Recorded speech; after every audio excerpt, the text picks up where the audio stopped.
Bonjour, je suis le pasteur Amenyo Moïse. Je veux vous parler aujourd'hui du Dieu, le créateur du ciel et de la terre. Pour tout vous dire, le ciel n'existait pas. Il n'y a nulle part qu'on appelle le ciel.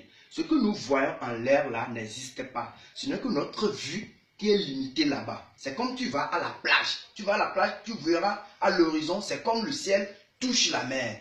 Ça ne touche jamais la mer, c'est notre vision qui est arrêtée là-bas. Maintenant, on nous a présenté un Dieu qui constitue le créateur du ciel et de la terre.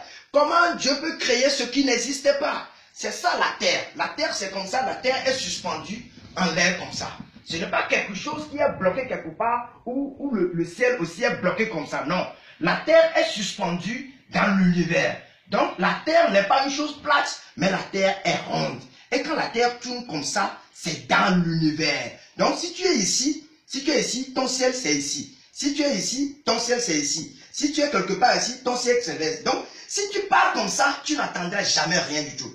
Si tu pars comme ça, tu n'atteindras jamais rien. Si tu pars comme ça, tu n'atteindras jamais rien. Si tu pars comme ça, tu n'atteindras jamais rien. Donc le ciel n'existe pas. Ce qui fait que le Dieu qu'on nous a présenté, le Dieu de la Bible, est un Dieu menteur. C'est un Dieu même qui n'existe pas. Et on n'a rien à voir avec ce Dieu. Imaginez ce Dieu dans leur Bible ici qui dit encore qu'il y a des hommes qui ont construit une tour comme ça pour atteindre le ciel, pour atteindre leur Dieu. Et ce Dieu, qu'est-ce que ce Dieu a dit? Nous allons lire dans Genèse chapitre 11, verset 5.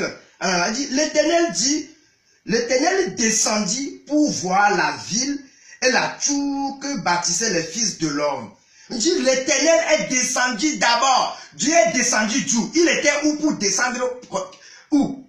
Il n'est nulle part. Donc on dit que Dieu est descendu pour voir la ville que bâtissaient les fils des hommes. Donc Dieu, là où il est, il ne peut pas voir la ville. Il est obligé de descendre. Quel est ce Dieu-là? C'est un Dieu qui n'est pas omniprésent. Donc il ne peut pas voir partout. Il n'est pas partout en même temps. Donc l'Éternel dit, voici, ils forment un seul peuple et ont tous une même langue. Et c'est là ce qu'ils ont entrepris. Maintenant, rien ne les empêcherait de faire tout ce qu'ils auraient projeté. Allons, descendons et la confondons. Maintenant, l'Éternel dit, ils vont descendre maintenant pour pouvoir confondre la langue des hommes. Donc l'Éternel, là où il est, le ciel qui n'existait pas, le ciel qui n'a jamais créé, il est quelque part là-bas pour eux. Quel est ce Dieu qu'on nous a imposé? Un Dieu de folie. Nous n'avons pas besoin de ce Dieu de menteur. Et nullement encore son fils. Son fils a aussi nul que lui. Lisez encore dans le livre de Genèse toujours, Genèse 18, verset 21. Vous allez voir là-bas. Et c'est pourquoi, attendez, il dit, c'est pourquoi je vais descendre. Je verrai s'ils ont agi entièrement selon le bruit venu jusqu'à moi. Et si cela n'est pas, je le saurai. Regardez ce que l'Éternel dit. Il dit, quand Sodome et Gomorrhe ont commis beaucoup de péchés, l'Éternel Dieu dit maintenant, comme leur péché et le bruit de leur péché est parvenu jusque chez lui, dans le ciel qui n'existe pas, l'Éternel dit, je vais descendre. Quand je descends maintenant, je vais vérifier si ce qui est venu vers moi, si ce n'est pas vrai, là, il le saura. Donc l'Éternel Dieu ne connaît pas des choses. Lisez ceci dans Genèse 18, verset 12. Vous allez voir que l'Éternel ne sait pas des choses. Il doit vérifier d'abord. Il doit descendre d'abord. Il doit venir voir d'abord avant de connaître. C'est ce Dieu de folie, ce Dieu ignorant, ce Dieu qui vit dans les ténèbres. Comme Salomon l'a dit dans un roi 8, verset 12, que l'Éternel veut vivre dans les ténèbres. Ce Dieu des ténèbres nous a été imposé. Ça n'a pas de sens. On n'a pas besoin de ce Dieu d'ignorance. Et nullement encore un fils descendu de ce Dieu d'ignorance. Imaginez la photo de l'acteur qui a joué le film de Jésus-Christ. Jusqu'à présent, l'Africain, le maman, les gens croient que ce film est une réalité. Ce n'est pas une réalité. Jusqu'à présent, la photo de cet acteur circule dans les églises, dans les maisons. Pourquoi l'église catholique ne réagit pas? Pourquoi il ne peut pas dire à ces gens que la photo de ce monsieur-là n'a rien à voir avec leur Jésus? Mais ils acceptent ça parce que l'Église veut que nous soyons aliénés. C'est de l'hypnotisation, c'est de l'aliénation. Nous ne sommes pas là-bas. Nous ne sommes pas appelés à suivre un Dieu qui n'existe pas. Le ciel n'existe pas. Le Dieu qui a créé la terre et le ciel n'existe pas. C'est un faux Dieu. Parce que le ciel n'existe pas et la terre n'est pas une chose blanche. Si vous lisez encore dans le livre de Proverbes, le Proverbe dit que la terre est suspendue par des piliers de sable, des piliers de terre. Et les piliers sont suspendus sur quoi? La terre n'est pas une chose plate. Le Dieu là, c'est un Dieu de mensonge. Nous n'avons jamais besoin d'un Dieu taré.